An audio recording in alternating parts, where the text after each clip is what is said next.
আওয়ামী লীগকে চিরতরে নিষিদ্ধ জুলাই সনদ বাস্তবায়ন ও আহতদের উন্নত চিকিৎসার দাবিতে শাহবাগ অবরোধ করেছেন জুলাই অভ্যুত্থানের আহতরা। রাত থেকে কর্মসূচি পালন করছেন তারা। এতে শাহবাগে যান চলাচল বন্ধ রয়েছে, তবে ছুটির দিন হওয়ায় সড়কে গাড়ির চাপ আজ কম রয়েছে। অবরোধ পালনকারীরা জানান, দীর্ঘদিন ধরে অসুস্থ থাকলেও হাসপাতালগুলোয় মিলছে না উন্নত চিকিৎসা। 9 মাস পার হয়ে গেলেও হতাহতরা পাননি রাষ্ট্রীয় স্বীকৃতি। আহতদের কথা বলে কেউ কেউ রাজনৈতিক ফায়দা লুটছে বলে অভিযোগ করেন জুলাই অভ্যুত্থানের আহতরা। বান্ডেল থাকলে প্রতি সেনমানিতে টাকা বাঁচবে। বিকাশ সেনমানি বান্ডেল কিনে জিতুন প্রতি লেনদেনে।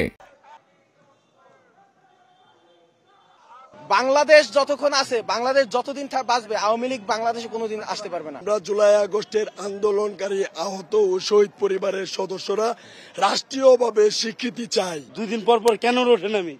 এটা কি আমরা আমাদের স্বার্থের জন্য নামি, না আসলে আমরা ট্রিটমেন্ট পাই না এটার জন্য? আর এই বিষয়ে আরো জানাতে শাহবাগ থেকে যোগ দিচ্ছেন সহকর্মী আরাফাতুর রহমান। আরাফাত, শাহবাগে অবরোধের বিষয়ে বিস্তারিত কি আছে আপনার কাছে? অভ্যুত্থানের আহতদের সঙ্গে আর কারা মাঠে আছেন এই মুহূর্তে?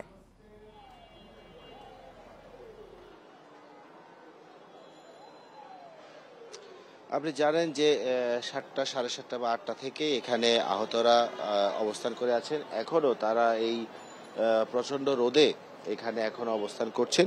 এই মুহূর্তে অবশ্য স্লোগান বন্ধ রয়েছে, তবে আমরা ওনাদের সাথে যারা আন্দোলন করছেন তাদের সাথে কথা বলে জেনেছি এখানে আসলে মূলত আহত যারা আছেন, জুলাই অভ্যুত্থানে যারা আহত আছেন তারা এখানে অবস্থান করছেন। তাদের মূল দাবি হচ্ছে 3টি।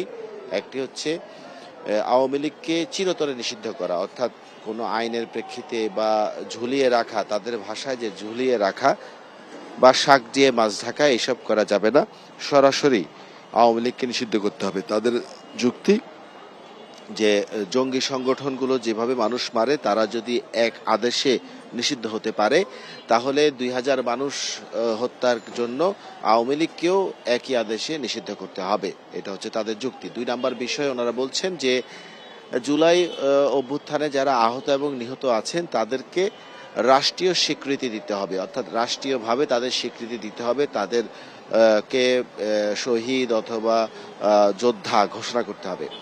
3 নম্বর দাবিতে ওনারা আসছেন, সেটি হচ্ছে যে যারা আহত আছেন তারা সঠিক চিকিৎসা বা উন্নত চিকিৎসা পাচ্ছে না। তারা দাবি করছেন যে এখনো বাংলাদেশের বিভিন্ন হাসপাতালে জুলাই অভ্যুত্থানে আহতরা ধুকে ধুকে মরছেন। তারা এইভাবে বলেছেন পচে পচে মরছেন, এবং সেই কারণে তারা এই আহতদের চিকিৎসার জন্য সর্বোচ্চ নজরদারি চাচ্ছেন। তারা বিভিন্ন সময় এই 3টি দাবি পূরণের জন্য, দাবি দেওয়ার জন্য বিভিন্ন সময় সরকারের, এখন যে সরকার আছে তাদের নেগলিজেন্সি অথবা তাদের শিথিলতার অভিযোগ করছেন। তারা বলতে চাচ্ছেন যে তাদের রক্তের উপরে দাঁড়িয়ে যে সরকারটি হয়েছে সেই সরকারটি আহতদের ভুলে গেছে। আর বর্তমান সময় আপনি জানেন যে শাহবাগ মোড়টি বা শাহবাগ চত্বরটি সবসময় একটি গুরুত্বপূর্ণ, ঢাকা শহরের একটি গুরুত্বপূর্ণ জায়গা। এইখানে আমরা দেখছি যে অ্যাম্বুলেন্সগুলোকে ছেড়ে দেওয়া হচ্ছে, বাট ঢাকা মেডিকেল থেকে বাংলাদেশ মেডিকেল, পিজি হাসপাতাল বা বারডেম এইসব যে রোগী, ইমার্জেন্সি রোগী যে ট্রান্সফার হচ্ছেন এক হাসপাতাল থেকে আরেক হাসপাতাল, তাদের খুবই কষ্ট হচ্ছে। আরেকটি বিষয় হচ্ছে যে এইখানে যারা রোগী হিসেবে আসছেন তাদেরকে আমরা দেখছি বিভিন্ন জায়গায় যখন রিক্সা দাঁড় করিয়ে দেওয়া হচ্ছে তখন তাদেরকে হেঁটে রাস্তা পার হতে হচ্ছে, এবং রোগীর স্বজনরা বিভিন্ন ব্যাগেজ নিয়ে হাসপাতালের দিকে যাচ্ছেন এবং তাদের বেশ কষ্টই হচ্ছে আমরা দেখতে পাচ্ছি। আপনি জানেন যে প্রচণ্ড গরম পড়ছে, প্রচণ্ড গরমের কারণে রোগীদেরও যেরকম সমস্যা হচ্ছে এবং আন্দোলনকারী যারা আছেন তারাও বেশ কষ্টের ভিতরে আছেন। তারা বলছেন যে এই আন্দোলন শেষ না হওয়া পর্যন্ত, অর্থাৎ তাদের যে 3টি দাবি, সেই 3টি দাবির প্রেক্ষিতে সরকারের। আপনার কাছে আমরা আবার আসবো পরবর্তীতে। ধন্যবাদ আপনাকে।